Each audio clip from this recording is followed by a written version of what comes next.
Olá, meus seres! Eu espero que todos bem. Se chegamos até você porque está estudando Biologia, a disciplina mais bonita de todas, eu espero que você esteja muito bem aí desse lado. Nós vamos continuar com a nossa aula de sistema digestório. Essa é a terceira aula. Falaremos no intestino delgado, nas secreções, na digestão que ocorre lá, na absorção. Mas antes de começarmos a aula, inscreva-se no nosso canal se não é inscrito ainda, ative as notificações para o mais rápido a aula chegar. Temos aulas semanais para você mandar muito bem em biologia, seja no Enem, no seu estudo universitário, na escola, estudando para aquela provinha, concursos públicos também. Eu espero estar auxiliando você. Se você não é inscrito, inscreva-se e deixe seu like também, que isso apoia muito o nosso projeto. Nas aulas anteriores, nós tivemos sistema digestório na sua visão geral, o trajeto do alimento, boca, número 2, faringe, 3, esôfago, 4, estômago. E aí o alimento parava, ficava um tempinho ali, formava o tal de quimo. Enzimas importantes ali. A pepsina é a principal enzima para a digestão de proteínas. Teremos outras enzimas, que a gente vai ver em outros momentos, ok? Bolo alimentar quimo vai passar pelo piloro ou válvula pilórica e vai chegar no número 5. Esse número 5 é a primeira porção do intestino delgado. Anatomicamente, lembra? O maior órgão do sistema digestório e de suma importância. Sempre as pessoas falam no estômago, mas o intestino delgado é o cara. Anatomicamente dividido em 3 porções. O duodeno, mais ou menos uns 25 centímetros, o jejuno, a porção mais proximal, e o íleo, porção mais distal ou distante. Então, anatomicamente, duodeno, jejuno, íleo compõem o que nós chamamos de intestino delgado. Nós iremos ver a produção de um suco chamado entérico. Enteros é para você lembrar de intestino. Nós teremos muitas enzimas, principalmente na superfície das células epiteliais, e essas enzimas praticamente vão terminar a digestão daquilo que pode ser digerido. Então, de uma maneira geral, nós falamos que o intestino delgado é o local do término da digestão daquilo que pode ser, sim, digerido. Então, nós teremos, basicamente, liberação de enzimas como a lactase. A lactase é importante para digerir a lactose. Muitos de nós podemos ser intolerantes à lactose por deixarmos de produzir essa enzima. Nós temos uma programação genética, nós temos o DNA, uma informaçãozinha que forma um RNA, e esse RNA orienta a formação dessa enzima. E se nós deixarmos de expressar isso, ou numa quantidade adequada, nós não conseguimos digerir a lactose. Lactose é um disacarídeo formado por glicose mais galactose. E a lactase é uma enzima. Então, lactose, terminou em ose, um disacarídeo, açúcar. E aqui a lactase, a enzima para digerir. Maltose, disacarídeo, formado por glicose mais glicose. Maltase, a enzima para digerir. Sacarose, um disacarídeo, glicose mais frutose. Sacarase, enzima para digerir.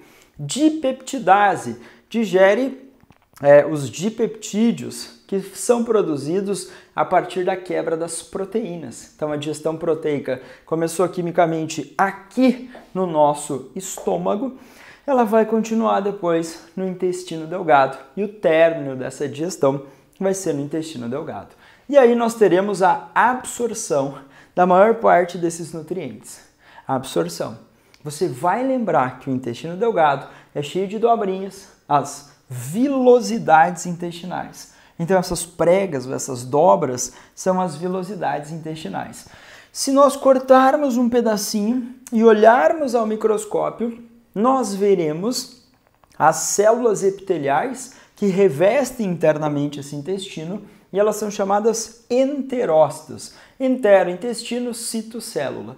Na célula eu vou precisar de um microscópio melhorzinho, né? Para conseguir identificar, ou ainda um aumento maior, para identificar as microvilosidades. Então essas dobrinhas aqui, ó, elas são pequenos dedos e essas pequenas estruturas aumentam a área de contato com os nutrientes, facilitando a absorção dos nutrientes. Então, enterócito é uma célula intestinal.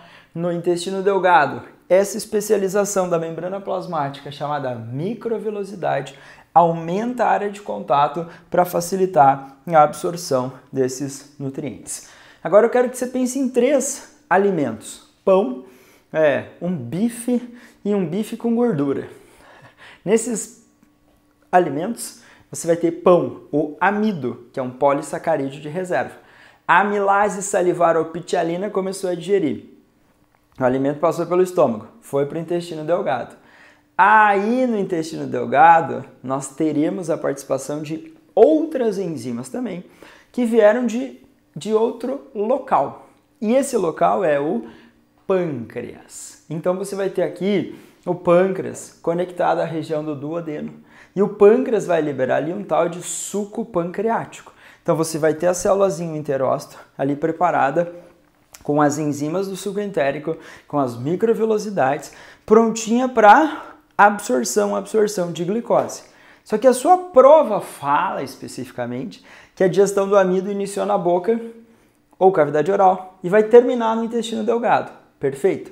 Amilase salivar ou pitialina, cavidade oral ou boca, digerindo amido. Depois, deglutir, vai lá para o intestino delgado. A amilopsina, que o sócio escreveu aqui, a amilopsina, ela é uma amilase pancreática. Então, o nosso pâncreas, que é uma glândula mista ou anfícrina, vai produzir e liberar esse suco pancreático no duodeno. O suco pancreático tem uma substância chamada bicarbonato de sódio, o NaHCO3, que vai neutralizar o HCl, o ácido clorídrico. Nós teremos lipase, que é uma enzima para digerir lipídios. A principal enzima degradadora desses lipídios é essa lipase pancreática. E nós teremos ainda nucleases, que são enzimas para digerir os ácidos nucleicos, como o DNA e o RNA, que contém nas células dos alimentos que nós ingerimos.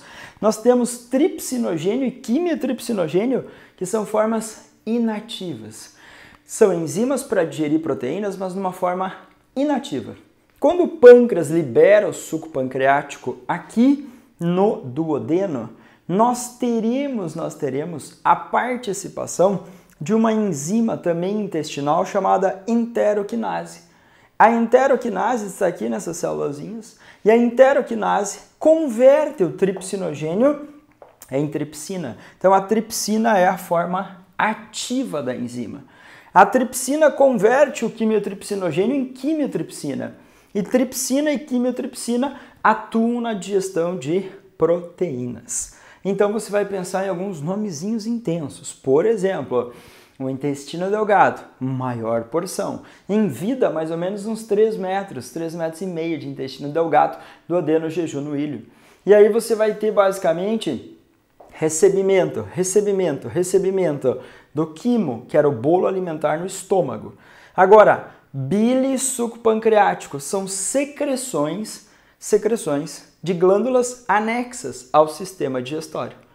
O nosso fígado vai produzir a bile. Essa bile vai ser armazenada na vesícula biliar e também vai ser lançada aqui no duodeno. O suco pancreático é produzido no pâncreas e lançado aqui no duodeno. Então ali no duodeno você vai ter quimo chegando do estômago, bile chegando da vesícula biliar, mas que foi produzida no fígado.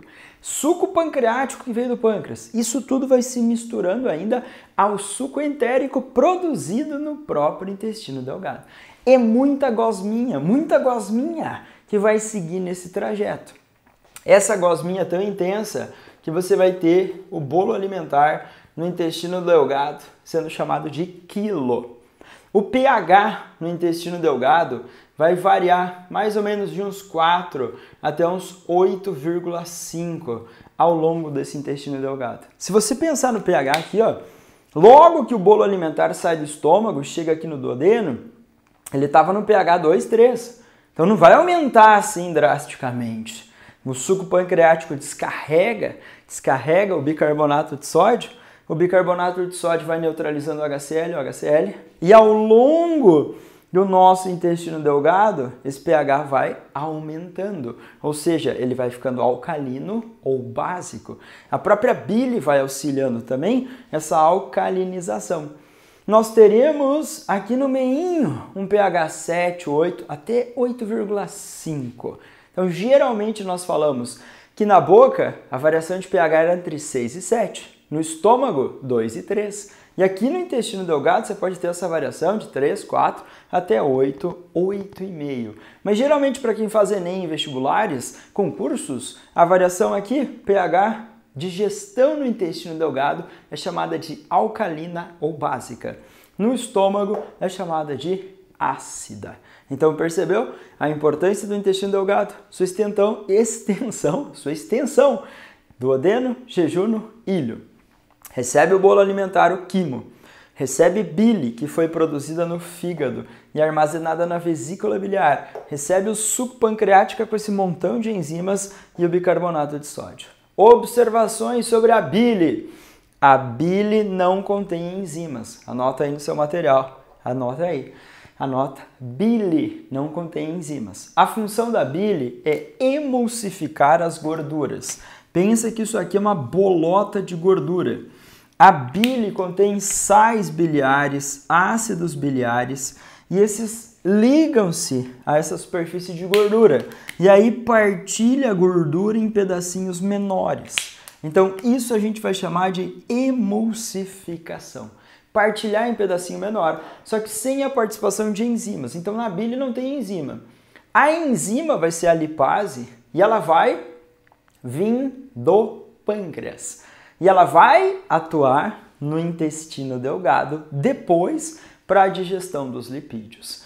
Então, nós temos muitos detalhes aqui. Bile não contém enzimas, tem água, tem sais biliares, ácidos biliares, bilirrubina, tem esse colesterol. Então, você pode ter uma via de eliminação de resíduos. Excesso de colesterol pode sair nas nossas fezes, porque foi liberado aqui na bile.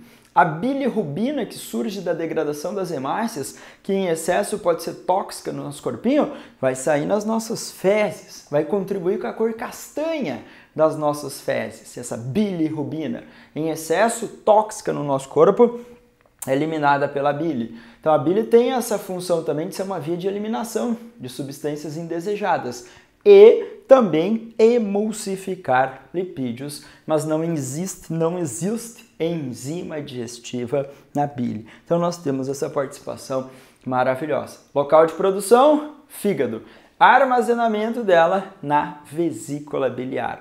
Nós temos ductos que vão desembocar essa substância aqui, assim como o pâncreas e ducto que secreta ali.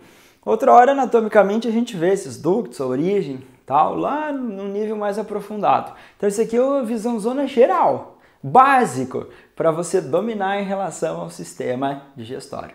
Foco no enterócito para fechar, que é a célulazinha que vai absorver. O enterócito vai ter contato com os nutrientes aqui, ó, glicose, interagiu aqui, aminoácido, interagiu aqui. Então a digestão de amido, a digestão da lactose, a digestão da maltose, da sacarose, vai liberar glicose, frutose, glicose, galactose. Essas substâncias são absorvidas. Vão atravessar a célula e vão direto para a corrente sanguínea.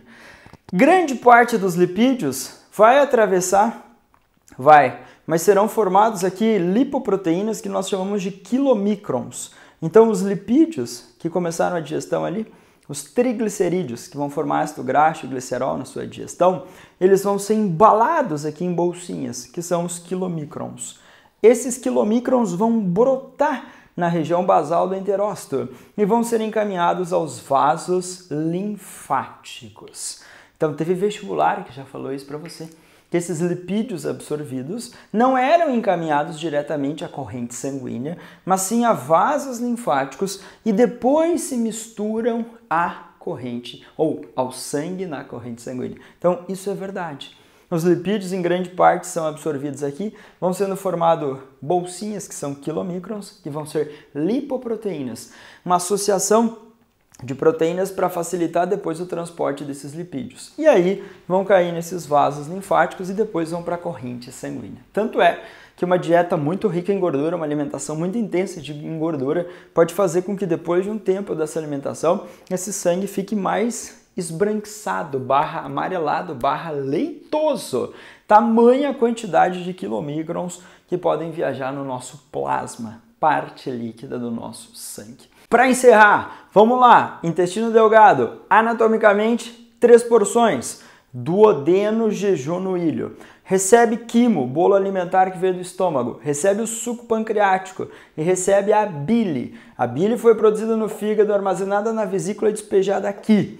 Agora, o nosso intestino delgado também produz um suco chamado entérico, que tem uma coleção de enzimas.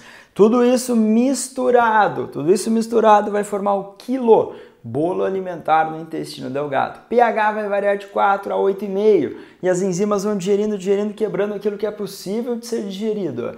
Quando digeriu, aí nós teremos contato com a microvelocidade, atravessa a célula ou vai para a corrente sanguínea direto ou vai para os vasos linfáticos. Também aqui são absorvidos moléculas de água, sais, vitaminas, várias e várias substâncias.